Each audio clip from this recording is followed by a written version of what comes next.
ఇవాళ తెలంగాణలో 1,52,00,000 మంది అక్క చెల్లెళ్ళు 18 ఏళ్లు నిండిన వాళ్ళు ఉన్నారు. మరి వాళ్ళందరికీ 1,52,00,000 మందికి నువ్వు నెలకు 2,500 ఇస్తా అన్నావా లేదా?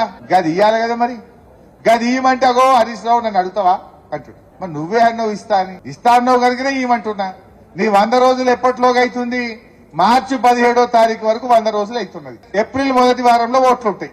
మార్చి 17 లోపు నువ్వు 2 లక్షల రుణమాఫీ, 2,500 బోనస్, 4,000 పెన్షన్ ఇస్తేనే ఏప్రిల్లో ఓట్లేస్తారు. ఇయ్యలేదనుకో ఇదే ప్రజలు మళ్ళా కర్రు కాల్చి కాంగ్రెస్ పార్టీకి వాత పెట్టేది ఖాయం. మీరు కూడా చర్చ పెట్టాలి. మార్చి 17కు 100 నిండుతున్నది. 100 డెడ్ లైన్. 50 రోజులు ఇయ్యద్దని రూల్ ఉంది ఏమన్నా? 40 రోజులకు ఇయ్యద్దని వాళ్ళని ఆపుతుర్రా అయింది నిన్ను? రేవంత్ రెడ్డి ఇంకా 100 నిండలే వద్దు నిండా వాళ్ళు ఆగబడుతుర్రా? ఇప్పుడు 100 ఈజ్ యువర్ డెడ్ లైన్. నువ్వు 30కి 40 రోజులకి 50, ఇప్పుడు ఆల్రెడీ 60 రోజులకు వచ్చింది, 2 నెలలకు దాటింది.